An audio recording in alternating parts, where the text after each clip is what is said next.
Ay! Ay!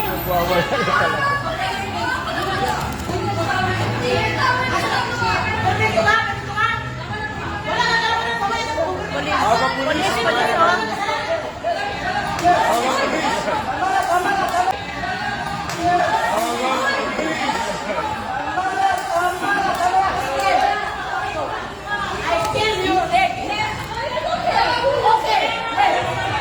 Aga pulis!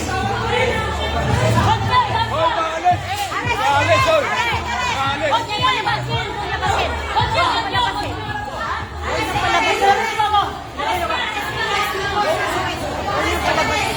Speaking. Galing ibang bansa yata.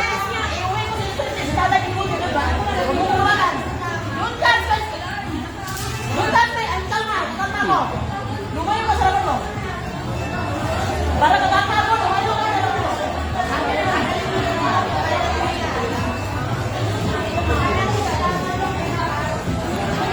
Huwag lang medyo baka makita. Hi guys! Welcome back sa aking YouTube channel. I'm Lil G. Padulina. Kung mapapanood nyo guys sa video na mayroon na namang isang customer na nagwala sa isang sikat na fast food, no? At kilalang-kilala naman natin yan, ang Jollibee, ayan. Kung nakita nyo doon, mayroong nasapak, manager pa naman, mayroong crew na pinumpyang, at mayroon pang customer na sinapak sa panga, ayan. Pero bumawi siya. So, ang akin lang pinagtataka dito is bakit hindi nakialam yung guard, ayan. Bakit hindi man lang umawat yung guard sa ganong eksena? So, ang pag-uusapan natin dito is paano ba mapipigilan yung ganong pangyayari, no? Yung nag-hysterical na, nagwawala na, halos wala na sa katinuan yung customer, no? Kumbaga talagang magulong-magulo na yung pag-iisip at talagang nananakit na pati. So, napakahirap talaga i-handle ng ganyan, no? Lalo na kapag ang problema natin is yung attitude, yung ating ugali, no? Kasi kung makikita nyo naman, hindi na siya nahihiya sa maraming nakakita, hindi siya nahihiya na baka maaring mag-viral siya, baka maraming makakita, mga kapitbahay o kung sino man. So, mahirap talaga yung ganong sitwasyon, no? So, ang nakikita ko doon na dapat na maging action, unang-una is yung guard kasi siya yung bantay doon sa establishment na yon. Dapat yung guard ang umawat, inawat si ma'am na nagwawala, si customer na nagwawala, hindi natin alam kung anong dahilan, bakit siya nagwawala doon, baka dahil sa gutom, or ano man yung pinagdadaanan niya sa buhay. Nakita niyo naman, unang na sapak yung manager na babae, tapos yung counter na service crew lumabas para sagipin yung manager, para awatin. So, isa din siya sa napumpyang. Ayan, nakita niyo naman, napumpyang siya. Then, syempre, yung isa may malasakit, yung customer. So, nakita niyo naman yung customer, nakialam para maawat din, para umawat.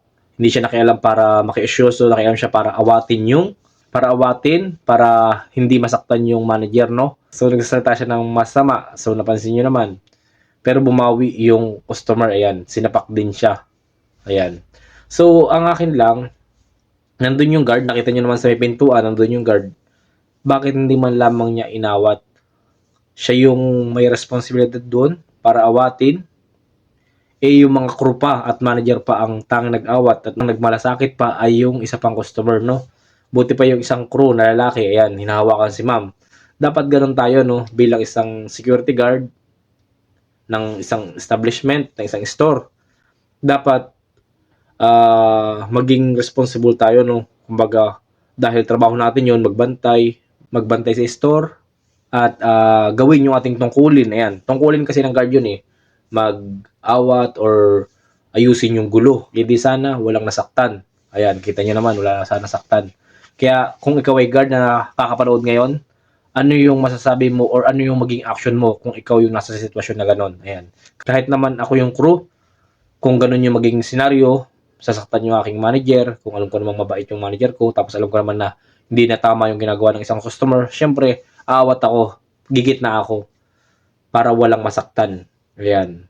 Then, tama naman yung ginawa ng isa, na babae, na crew, na tumawag ng pulis, ayan, mag-rescue. So, yun lang naman yung nakikita ko doon. Yung guard lang talaga yung walang nagawa. Kumbaga, wala siyang ginawang action. Or, hindi man lang siya umawat. Ayan. So, sana sa ganung mga pangyayari, ayan, maging handa tayo, no? Naging viral lang naman tong Jollibee. Yung una natin vlog, nakita nyo naman, nagwala yung customer sa mga inasal dahil sa gutom. So, ito naman, yung pangalawang vlog natin ngayon, yung customer din naman nagwala, hindi natin alam kung anong dahilan. Baka wala ng Chicken Joy or ano man. So, maging aware na lang tayo. Ayan, maging aware na lang tayo bilang isang service crew, then bilang isang guard. Ayan, gawin natin yung ating mga responsibilidad para walang mapahamak at walang masaktan, no?